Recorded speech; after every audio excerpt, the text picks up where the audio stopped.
Afrique des libertés, je vous salue de Niamey, en terre africaine du Niger. En exclusivité sur notre page Facebook Franklin Niamsi, je voudrais réagir aux événements qui se déroulent ces derniers jours au nord de notre terre africaine du Mali, avec l'attaque d'envergure que l'armée malienne, les grandes forces armées maliennes, les FAMA, sont en train de juguler avec efficacité et courage. Je voudrais donner quelques réactions depuis la terre africaine du Niger à propos de la symbolique de cette attaque massive des terroristes impérialistes contre la grande armée africaine du Mali. Je voudrais, avant toute chose, remercier celles et ceux qui partagent cette exclusivité de notre page Facebook, Franklin Niamsi. Je voudrais saluer les autorités de la terre africaine du Niger qui, depuis hier, accordent leur traditionnelle hospitalité à la modeste délégation de l'Institut de l'Afrique des libertés que j'ai l'honneur de diriger.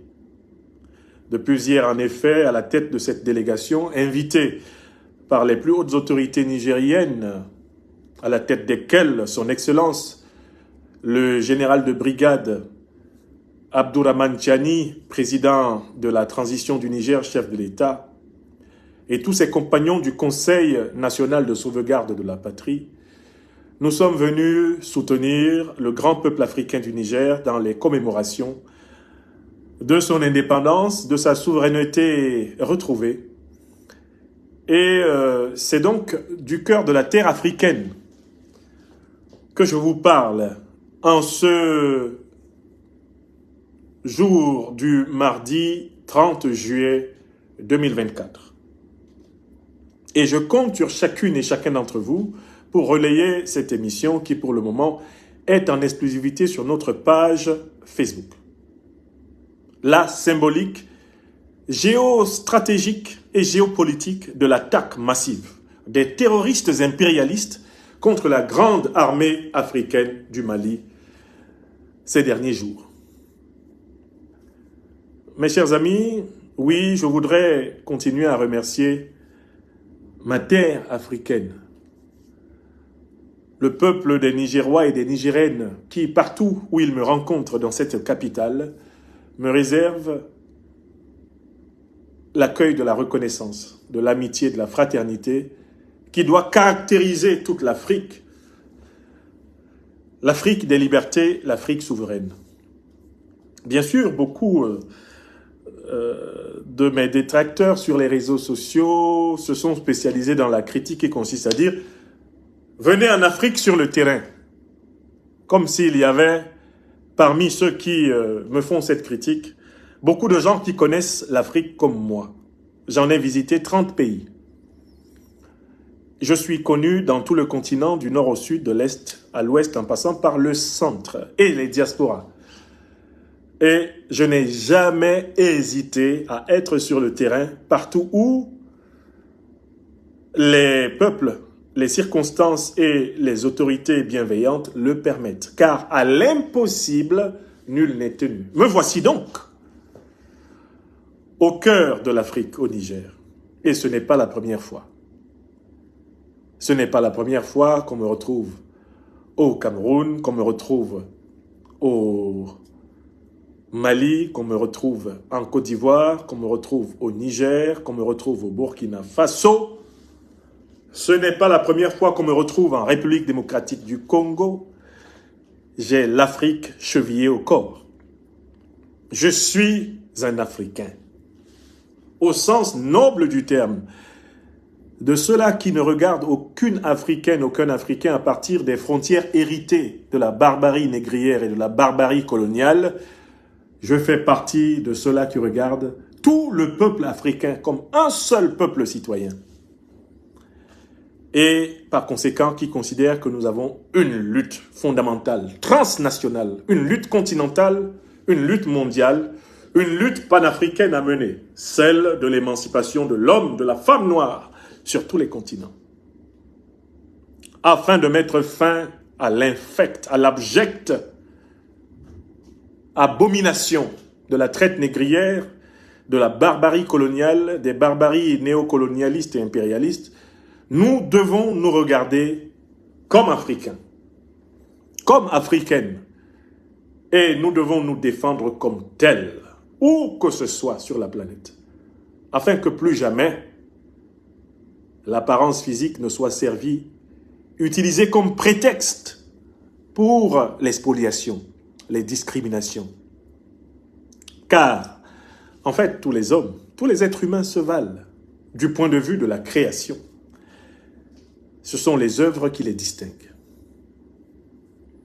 Oui, vous avez tous connaissance de la grande campagne de propagande menée par les médias néocolonialistes de la France-Afrique pour soutenir l'agression barbare des terroristes d'Al-Qaïda et de l'État islamique contre notre grande armée africaine du Mali, contre le grand peuple africain du Sahel.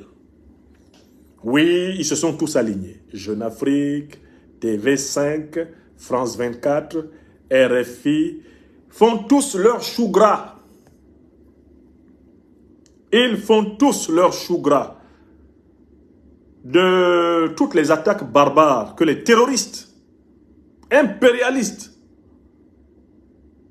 qu'il ne faut jamais appeler les djihadistes, mènent actuellement à la frontière nord de l'Afrique noire. Voilà pourquoi je voudrais intervenir ici depuis Niamey, depuis notre terre africaine, pour que chacune et chacun d'entre nous comprenne exactement les enjeux de l'attaque que subissent les peuples sahéliens, et notamment ces derniers jours, le peuple malien, à sa frontière nord. Je m'en voudrais d'être sur la terre et de ne pas vous avoir aidé à comprendre ce qui se passe. Écoutez-moi bien. Il y a 4 enseignements de l'attaque terroriste impérialiste subie actuellement par tout le Sahel, et notamment la Confédération de l'Alliance des États du Sahel, à sa frontière nord. Il y a 4 significations extrêmement importantes de cette attaque. Toute Africaine, tout Africain vivant sur cette planète doit maîtriser ces 4 significations et agir en conséquence. Oui, c'est à vous. C'est à vous. C'est à vous, Africaines, Africains de tous les continents, que je m'adresse d'abord. Et à tous nos amis européens, asiatiques, américains, que je m'adresse ensuite. Pour que vous compreniez que nous avons compris ce à quoi nous avons affaire. Écoutez bien, il y a 4 significations. L'armée malienne est attaquée sévèrement au nord du territoire sacré du Mali. Comment cette attaque est-elle possible? Cette attaque est possible avec une base arrière fondamentale, principale et extrêmement sérieuse qui menace la paix et la sécurité de l'Alliance des États du Sahel. Cette base arrière, c'est l'Algérie. Je recommence. Premier élément important, les Maliennes, les Maliens, les Nigériennes, les Nigériens, les Burkinabés, les Sahéliens et toute l'Afrique noire doivent savoir que l'Algérie, le régime au pouvoir en Algérie, a décidé de servir de base arrière aux terroristes qui ensanglantent le Sahel. Et il l'assume. L'attaque que subit le Mali à sa frontière nord n'est possible que parce que l'Algérie est une base arrière qui fournit les armes, qui fournit les vivres, qui fournit des ambulances médicales de soins, qui fournit des maisons, qui fournit la sécurité aux principaux chefs des organisations terroristes. Donc on doit d'abord s'arrêter sur le cas de l'Algérie et se demander pourquoi l'Algérie joue-t-elle ce rôle? Alors qu'historiquement, l'Afrique noire a été la base arrière de la libération de l'Algérie quand elle combattait grâce au FLN, Front de Libération Nationale d'Algérie, encore au pouvoir contre le colonialisme français. Pourquoi l'Algérie fait-elle cela? La raison est toute simple. L'élite politique au pouvoir en Algérie ne veut pas voir naître une grande puissance en Afrique noire.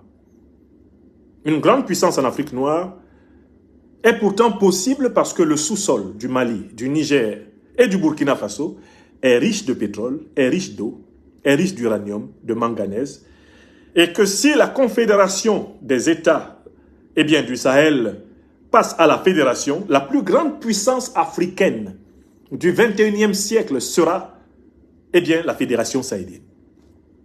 L'Algérie ne veut pas voir apparaître une grande puissance d'Afrique noire. Et voilà pourquoi elle sert de base arrière aux groupes terroristes qui attaquent l'Afrique noire. La duplicité algérienne s'enracine par conséquent dans le racisme multiséculaire. Le racisme multiséculaire de nos frères du Moyen-Orient qui ont commercialisé les Noirs depuis pratiquement le 9e siècle jusqu'au jour où je vous parle. C'est ce racisme qui est au fondement de la duplicité de l'élite politique algérienne contre le peuple sahélien et par extension contre le peuple d'Afrique noire. La nappe phréatique sahélienne, la nappe phréatique saharienne, la nappe pétrolière sahélienne, la nappe pétrolière saharienne, les richesses stratégiques, géopolitiques, les richesses géoéconomiques qui sont potentiellement à la disposition du Mali, du Burkina Faso et du Niger sont la source de la jalousie algérienne, de la duplicité des autorités algériennes. Je voudrais ici, une fois de plus, ne pas confondre le peuple algérien et le gouvernement algérien, car les intérêts du régime algérien ne sont pas forcément en coïncidence avec ceux du peuple algérien. Mais les faits sont là. Les attaques sévères que le Mali subit bénéficient de la complicité du gouvernement d'Algérie, qui héberge consciemment sur son sol les forces militaires qui attaquent et ensanglantent le Sahel. Ça, c'est le premier enseignement que nous devons noter. Donc, nous avons un problème algérien à résoudre en Afrique noire. Écrivez ça. Je vous parle de Niamey. Je ne vous parle pas de France. Je suis à Niamey ici. Et je vous dis que l'Afrique noire doit résoudre l'équation algérienne, c'est-à-dire le double jeu du régime algérien avec les organisations terroristes qui ensanglantent l'Afrique noire doit être un problème à résoudre. Et je vais proposer une solution à ce problème à la fin de cette intervention. Est-ce que vous comprenez? Écrivez ça. Et s'il vous plaît, partagez massivement. Partagez massivement la présente conférence. Elle est en exclusivité sur cette page Facebook. Maintenant, deuxième remarque. Les attaques que subit l'armée malienne au nord du territoire malien sont des attaques qui ont été menées par deux organisations terroristes qu'on nous a présentées comme étant des organisations opposées, mais qui, pour s'attaquer à l'Afrique noire, ont décidé de composer. Il est important que vous sachiez que Al-Qaïda et l'État islamique se sont mis ensemble pour attaquer le Mali. Qu'est-ce que cela signifie? Al-Qaïda et l'État islamique, qui nous ont donc, ces 10 dernières années, donné l'impression d'être en concurrence en Afrique. Qu'est-ce qui peut expliquer que Al-Qaïda et l'État islamique s'unissent pour attaquer le Mali, s'unissent pour attaquer le Sahel? Qu'est-ce qui explique cela? L'explication est toute simple, c'est que Al-Qaïda et l'État islamique ont le même maître. Le même maître, c'est l'impérialisme occidental qui a créé les deux organisations terroristes en question. Nous savons qui a créé Al-Qaïda. Ce sont les services secrets américains. C'est une information scientifique. Al-Qaïda a été créé dans les années 80 par les services secrets américains pour combattre l'influence soviétique en Afghanistan. Le plus célèbre terroriste d'Al-Qaïda, Oussama Ben Laden, est un ancien agent américain qui à un moment donné s'est rébellé contre ses maîtres, d'où ils l'ont éliminé. Sinon, l'organisation Al-Qaïda est issue des services secrets américains. C'est une information scientifique qui est donnée par tous les principaux instituts de recherche américains. D'accord? C'est pas moi, Nyamsi Wa Cameroun, qui vous l'apprend. Tout le monde sait que ce sont les services secrets américains qui ont créé Al-Qaïda. D'ailleurs, Al-Qaïda a négocié récemment la prise de pouvoir en Afghanistan avec les autorités américaines. Ça s'est passé au Qatar. Les chefs d'Al-Qaïda qui gouvernent sous le nom de talibans l'Afghanistan actuel ont négocié leur reprise de pouvoir à Kaboul avec les Américains. C'est une information vérifiable. Quant à la deuxième organisation terroriste, elle vient des mêmes services occidentaux de l'OTAN. La source de référence ici, c'est Donald Trump, ancien président des États-Unis, qui a formellement révélé ceci. L'État islamique a été créé par les États-Unis d'Amérique notamment, sous l'administration de Barack Hussein Obama et d'Hillary Clinton. Je possède, et je vous ai déjà fait écouter la vidéo dans laquelle l'ancien président américain et actuellement candidat à l'élection présidentielle américaine Donald Trump indique formellement que l'État islamique est une organisation terroriste créée par les renseignements généraux américains. Je reviens à la deuxième remarque. Qui attaque le Mali? Qui ensanglante la région de Tinzaouaten? Qui ensanglante la région de Kidal? Ce sont les deux organisations terroristes créées par l'organisation du traité de l'Atlantique Nord. C'est l'OTAN qui a créé Al-Qaïda et l'État islamique. C'est donc l'OTAN qui attaque le Mali. C'est donc l'OTAN qui attaque le Sahel. C'est donc l'OTAN qui attaque l'Afrique. Ça, c'est la deuxième remarque. Il ne faut pas qu'il y ait un Africain, une Africaine qui se promène actuellement sur la planète Terre et qui ne sait pas qui nous attaque en Afrique. C'est l'OTAN. Car c'est l'OTAN qui a créé Al-Qaïda et l'État islamique. Est-ce que c'est clair? Je suis à Niamey, c'est ce que j'ai dit. C'est une information scientifique. Celui qui ne reconnaît pas cela est du diable. C'est un menteur. Donald Trump pourrait être en novembre 2024 à nouveau président des États-Unis. C'est lui qui, sur la base des documents en sa possession, a dit c'est Obama et Hillary Clinton qui ont créé l'État islamique. D'ailleurs, quand ils ont tué Kadhafi, Hillary Clinton et Obama se sont réjouis. Hillary Clinton a dit we got him. Et les emails de Madame Hillary Clinton qui ont été révélés par le scandale Wikileaks ont permis de savoir pourquoi ils ont tué Kadhafi. Ce n'était pas pour la démocratie et les soi-disant droits de l'homme, pour lesquels ils n'ont rien à foutre. C'était parce que Kadhafi voulait mettre fin à la domination du dollar, de l'euro et du franc CFA sur l'Afrique. C'est pour ça qu'ils l'ont tué. Ce sont les emails de Madame Hillary Clinton, secrétaire d'État d'Obama, révélés par le scandale Wikileaks, qui ont permis de le savoir. Donc vous ne devez pas avoir peur de dire ça. Vous devez dire ça, que vous soyez en Amérique, en Europe, en Asie. Dites-nous, Africains. Nous savons que c'est l'OTAN qui nous attaque. Ce ne sont pas des djihadistes. Ne parlez jamais plus de djihadistes. Il n'y a pas de djihadistes en Afrique.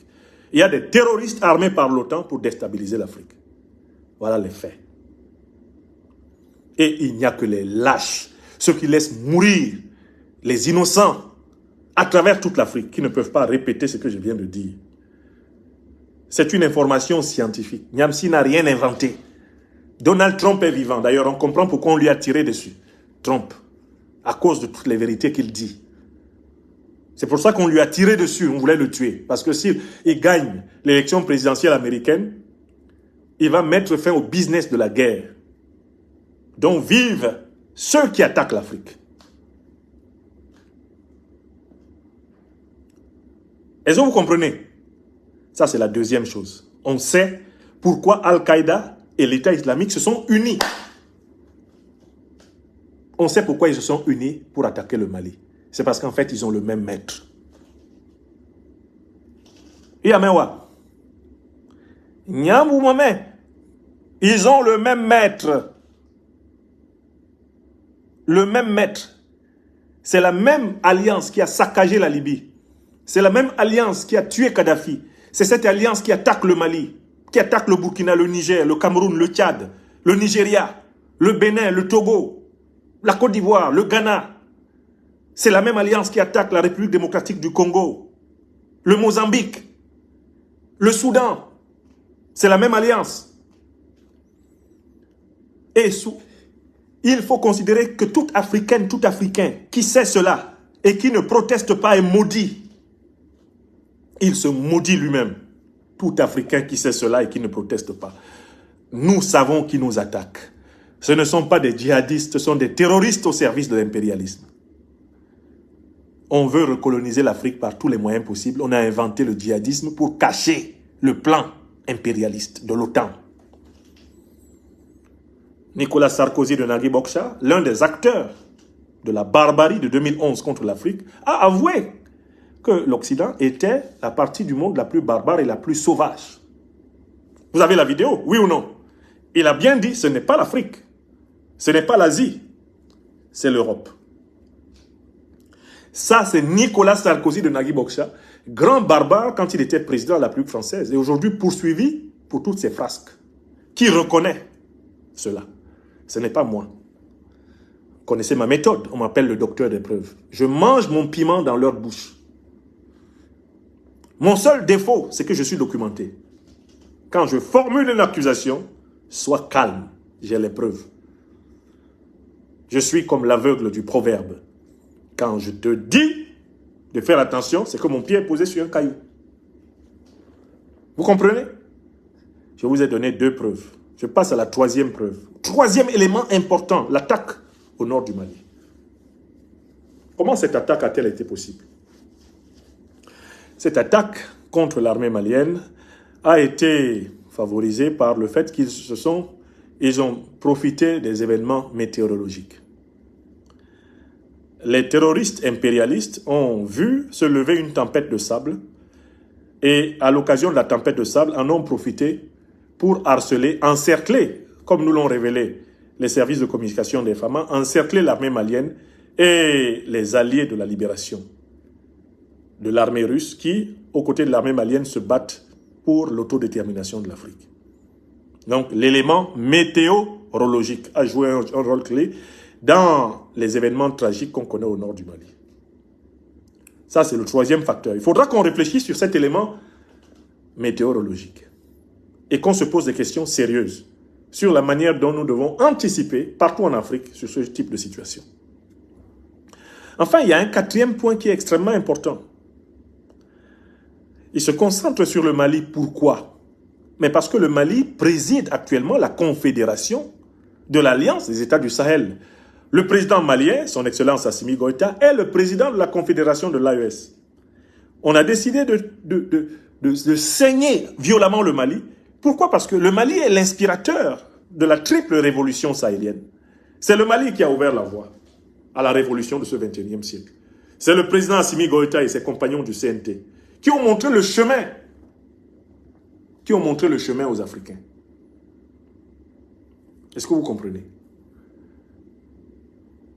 Il faut donc punir par tous les moyens possibles le Mali. Il faut donc saigner par tous les moyens possibles le Mali, parce que c'est son exemple qui fait tache d'huile sur tout le continent. Vous avez compris? C'est la 4e idée. Et là aussi, il nous faut répondre à cela. Il nous faut répondre à cela. D'abord, donc, et maintenant j'en viens à la 2e et dernière partie de mon intervention. J'ai souligné 4 points essentiels qui posent problème et qui expliquent l'agression sauvage que subit le continent africain, le continent noir.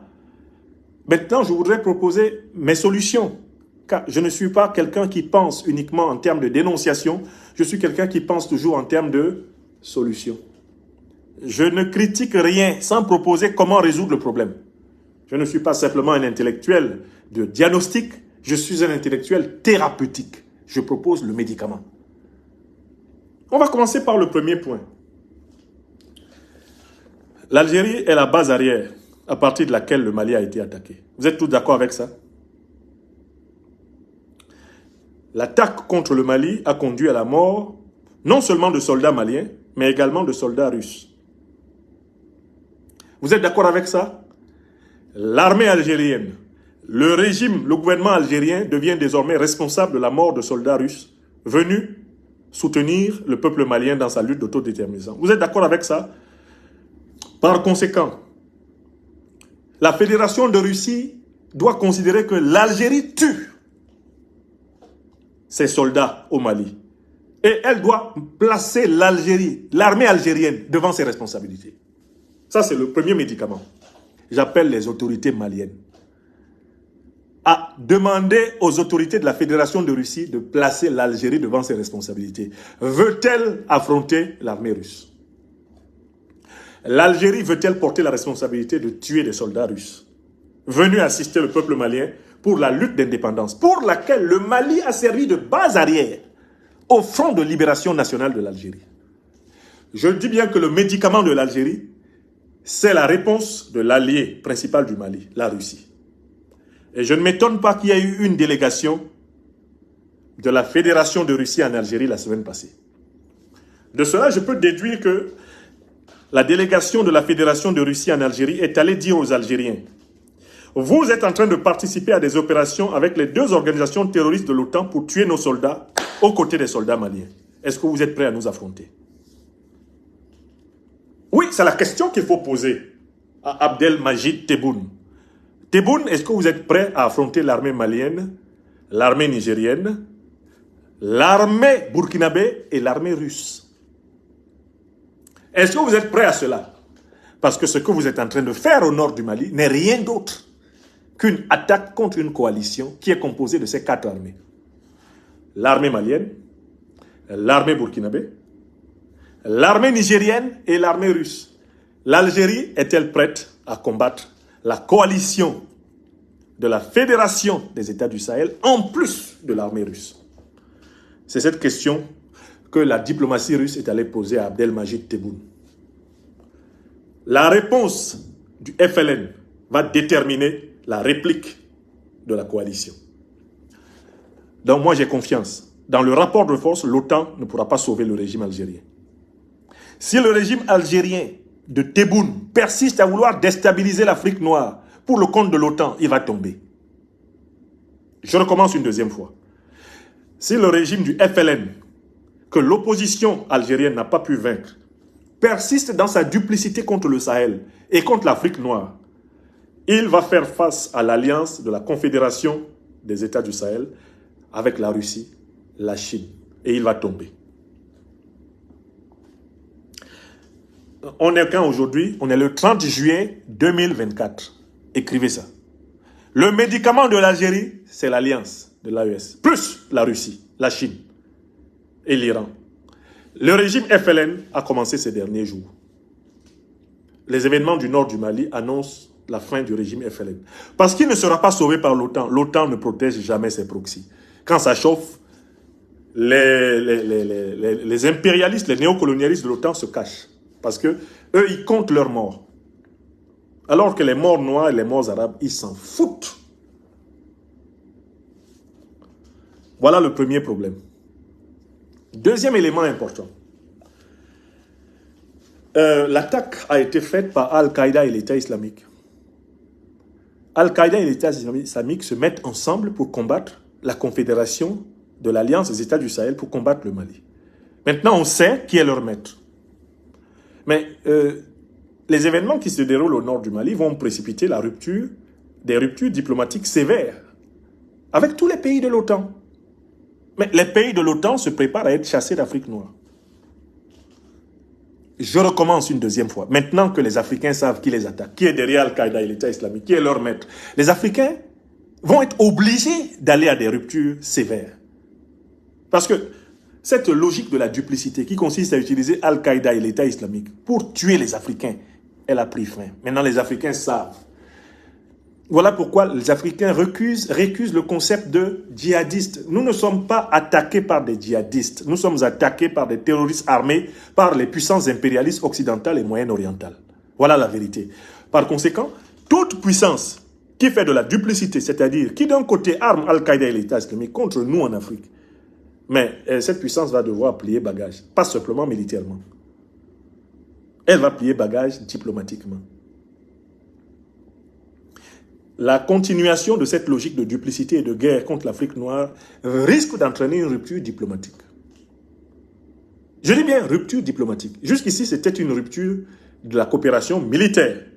Mais ce qui se prépare là, c'est la rupture diplomatique.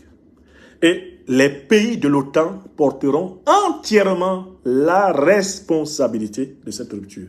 Parce que l'Afrique n'a jamais attaqué l'Europe. L'Afrique n'a jamais attaqué l'Europe. Jamais. L'Afrique n'a jamais attaqué l'Amérique. L'Afrique n'a jamais attaqué l'Asie. Mais l'Afrique est attaquée aujourd'hui par la coalition occidentale. Est-ce que c'est clair? Donc, le deuxième médicament, c'est rupture diplomatique. Avant, là, c'était rupture géostratégique. C'était rupture géopolitique. On va vers la rupture diplomatique. On va vers la rupture diplomatique. Mais la rupture diplomatique va entraîner une succession de ruptures de type économique. Toutes vos entreprises vont plier bagage si vous continuez. Si vous continuez à financer le terrorisme contre les Africains, toutes vos entreprises vont plier bagage. Oui, vous ne pouvez pas continuer à vous faire de l'argent en Afrique en tuant les Africains. Nous sommes quand même au 21e siècle et on voit clair. Nous avons l'information comme vous. Nous lisons les mêmes journaux. Nous lisons les mêmes notes stratégiques. Nous bénéficions des mêmes révélations des lanceurs d'alerte. Quand Wikileaks sort, les Africains lisent, les Européens lisent, les Américains lisent, les Asiatiques lisent, la terre entière lit. Nous sommes au courant. Vous ne pouvez pas continuer à vous faire de l'argent dans notre pétrole, dans notre or, dans notre manganèse, dans notre uranium, dans notre diamant, dans notre cobalt, dans notre bois, dans notre café, dans notre cacao, alors que vous êtes derrière les terroristes qui nous ensanglantent. Les conséquences ne seront pas que diplomatiques, elles seront économiques. Les multinationales occidentales se préparent à être expulsées du sol africain. Si cette duplicité continue. Car derrière Al-Qaïda et l'État islamique, on sait que c'est la coalition occidentale.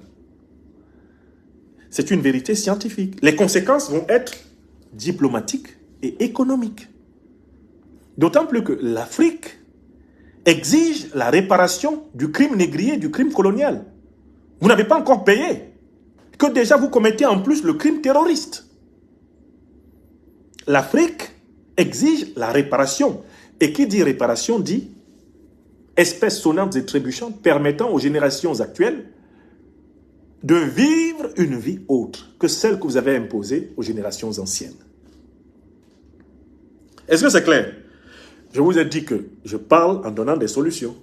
On va vers les ruptures diplomatiques. Jusqu'ici, c'était des ruptures géostratégiques, des ruptures géopolitiques, des ruptures de coopération militaire, des ruptures de coopération technique. On va vers ce que l'on appelle dans la langue ivoirienne le couper igname. On va couper igname. C'est l'igname que vous êtes en train de vouloir qu'on coupe. Et les Africains, qui en ont marre d'être tués comme des lapins, vont couper igname.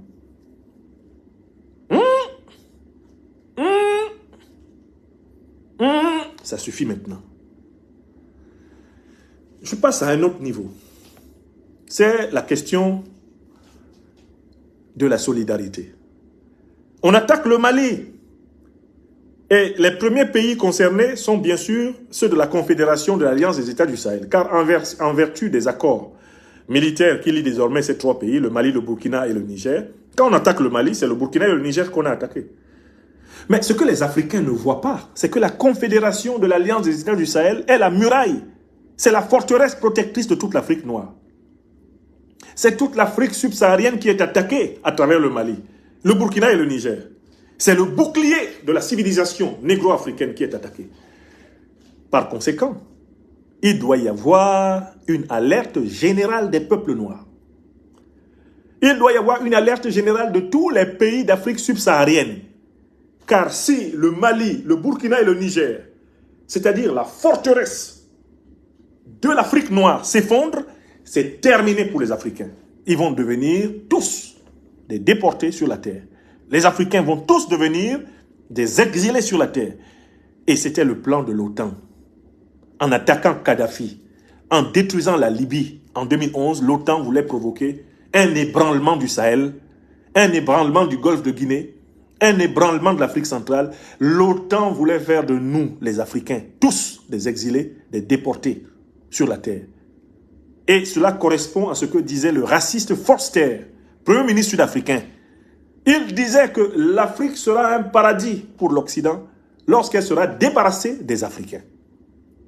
Ce plan n'a pas été abandonné. Ils veulent nous chasser d'Afrique pour récupérer les richesses que le Tout-Puissant nous a confiées. Car nous sommes les hommes et les femmes les plus riches de la Terre. C'est parce que l'Afrique est le continent le plus riche de la Terre que le mythe d'une Afrique sans les Africains prospère dans les officines criminelles des impérialistes et des néocolonialistes d'Occident et d'Orient. Vous êtes assis en Côte d'Ivoire, au Sénégal, avec les aventuriers ambigus qui gouvernent ce pays aujourd'hui. Vous êtes assis au Bénin, vous êtes assis au Togo, vous êtes assis au Cameroun, vous êtes assis au Tchad, vous êtes assis en Centrafrique, en République démocratique du Congo, au Gabon, en Guinée équatoriale. Vous êtes assis dans tous ces pays-là qui ne sont pas en première ligne de l'offensive d'Al-Qaïda et l'État islamique, et vous pensez que ça ne vous concerne pas. Alors que là, c'est la guerre contre l'Afrique noire qui est lancée.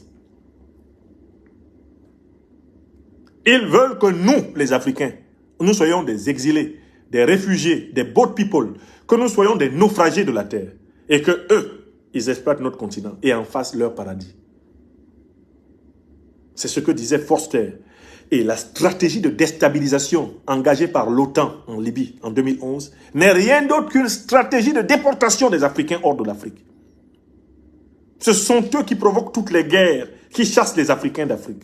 Les guerres qui poussent les Africains à se suicider sur les routes du Sahara, à se noyer dans la Méditerranée, à mourir à la frontière mexicano-américaine. Les guerres qui poussent les Africains à aller faire porti-porta au Moyen-Orient. Ils ont tout pensé. Une Afrique instable, une population africaine angoissée, traumatisée, constamment en train de fuir sur ses propres terres, sur son propre continent. C'est la condition de leur prospérité. Car le sous-sol européen n'a rien. Le sous-sol américain n'a rien. Il faut donc que les Africains qui ont le sous-sol le plus riche de la terre soient chassés de leur sol, qu'ils soient des étrangers sur leur propre terre, comme on le voit avec les déguerpis par Ouattara, le vassal en Côte d'Ivoire. Donc, attention.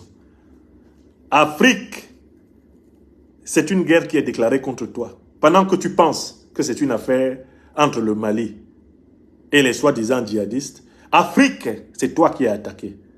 Noir d'Afrique, quel que soit le pays concerné, tu es menacé d'être jeté dans les océans, menacé d'être jeté sur les voies du désert. Tu es menacé d'être expatrié et apatride sur toute la terre. Méfie-toi, toi qui dors et qui penses que le problème des Maliens ne te concerne pas. Ça viendra, ça te trouvera. Là où tu croyais te cacher, tu seras délogé et tu fuiras.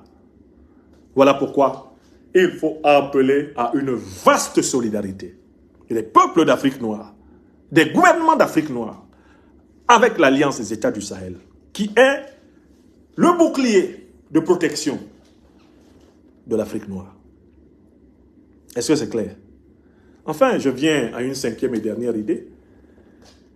Regardez comment ils s'organisent médiatiquement pour traumatiser le peuple malien. Regardez comment ils font tout pour briser le moral au peuple sahélien. Les moindres attaques qu'ils font, même quand ils réussissent à tuer un ou deux de nos soldats africains, ils en font un tas, ils accordent tous leurs médias à cela. Il faut une mobilisation médiatique, une mobilisation informationnelle, une mobilisation intellectuelle, une mobilisation spirituelle supérieure des Africains. Dédions-nous à magnifier la lutte des soldats africains. Dédions-nous à soutenir les FAMA du Mali, les forces armées nigériennes, les forces de défense et de sécurité du Burkina Faso qui nous défendent. Communiquons sur eux. Nous possédons des pages Facebook, Twitter, YouTube. Nous possédons des pages TikTok. Privilégions la valorisation de la résistance de notre peuple, le réarmement moral de l'Afrique contre la barbarie. Soyons tous des communicants de la résistance africaine, où que nous soyons sur la planète. Que chacun se lève chaque matin en disant « Qu'ai-je fait pour l'Afrique? Qu'ai-je fait aujourd'hui ?» Arrêtons de penser que le miracle viendra des autres. Chacun d'entre nous est le miracle. Chacun d'entre nous est le potentiel. Chacun d'entre nous est la promesse. Vous avez vu comment ils s'organisent? Jeune Afrique, au service des criminels qui ensanglantent le Mali. RFI, France 24, TV5, BBC, CNN, tout ce monde-là. Entre-temps, que font les médias officiels du Cameroun, de la Guinée équatoriale, du Gabon, de la République démocratique du Congo, du Centrafrique? Que font les médias officiels d'Afrique du Sud, du Mozambique, de la Zambie, de l'Angola? Que font les médias officiels de la Tanzanie, du Kenya, les médias officiels du Soudan, les médias officiels du Tchad, les médias officiels du Sénégal, les médias officiels du Libéria, du Ghana, du Bénin? Ils font quoi? Alors que vous voyez que c'est tout le continent qui est attaqué. Que font les opinions? Que font les particuliers? Que font les citoyennes, les citoyens? Ils lisent les informations. Et j'en ai vu qui sont venus m'informer sur ma page Facebook. Ah, professeur, il se passe quelque chose au Mali. C'est déjà pas mal. Mais tu as fait quoi? Tu as dit quoi? Tu as une page Facebook. Tu as une page YouTube. Tu as une page Twitter. Certains d'entre vous revendiquez même le statut d'intellectuel, de militant, d'activiste. Qu'est-ce que tu as dit? Qu'est-ce que tu as fait? Ma soeur, mon frère, pour que l'on sache que tu as compris que c'est notre bonheur et c'est la vie des générations futures d'Africains qui sont visées. Voilà la question. Nous ne pouvons compter sur personne que sur nous-mêmes, Africains. Que nous soyons en Afrique ou hors d'Afrique. Nous devons d'abord compter sur nous-mêmes, car le Tout-Puissant nous a donné l'intelligence, la volonté, le courage. Il nous a donné la sagesse nécessaire pour affronter les obstacles de la terre. Utilisons-les. Luttons. Luttons, luttons, car c'est la seule manière de vivre digne. Voilà les leçons que l'on pouvait tirer de cette attaque massive qui se déroule à la frontière nord de la Confédération de l'Alliance des États du Sahel. Et c'est l'une des raisons pour lesquelles j'ai tenu à venir passer plusieurs semaines de cet été aux côtés des peuples de l'Alliance des États du Sahel. Je suis au Sahel, aux côtés de nos frères de l'Alliance des États du Sahel, parce qu'ils sont la forteresse de l'Afrique noire, le bouclier de l'Afrique noire, la lance, le javelot de l'Afrique noire, contre ceux qui veulent faire disparaître l'homme et la femme africains de la terre. Nous sommes les premiers hommes, nous, Africaines, Africains. Et s'il faut que l'humanité disparaisse, nous serons les derniers hommes, nous, Africaines et Africains. Mais ça dépend de nous. Ça dépend de notre prise de conscience. Ça dépend de notre détermination à mener le combat. Donc, appelons un chat un chat. Utilisons les moyens à notre disposition pour lutter. Et à toutes les autorités politiques du continent, prenons au sérieux la triple bataille de la matière, de l'âme et de l'esprit. Nous mobilisons les forces de la matière, les forces de l'âme et les forces de l'esprit pour libérer le continent. Et cette libération passe par notre propre libération mentale. Elle passe par notre propre déniaisement. Nous devons nous déniaiser. Il faut arrêter d'être des niais. Il faut arrêter de flatter les méchants. Arrêtez de flatter les méchants. Parce que c'est contre vous-même, c'est contre vos enfants que vous le faites. C'est pour le mépris de vos ancêtres que vous le faites. Quand vous flattez les méchants et quand vous cherchez à avoir leur satisfaction. Voilà, c'était mon message depuis Niamey, en exclusivité sur cette page Facebook. La prochaine exclusivité aura lieu sur notre page YouTube. Je remercie une fois de plus les autorités nigériennes, le président Tiani et tous ses nobles compagnons. Je remercie les autorités de la Confédération de l'Alliance des États du Sahel. Je remercie les populations de cette partie très éveillée de l'Afrique pour le rôle que tous ensemble, ils jouent dans l'éveil des Africains.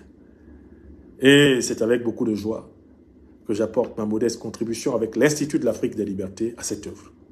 Nous sommes dans la place. à celles et ceux qui souhaitent nous voir en Afrique, ben écoutez, il y a là quelques semaines qui vont être débordantes d'activités au service du continent natal de l'homme. Soyez bénis, soyez bénis, soyez bénis.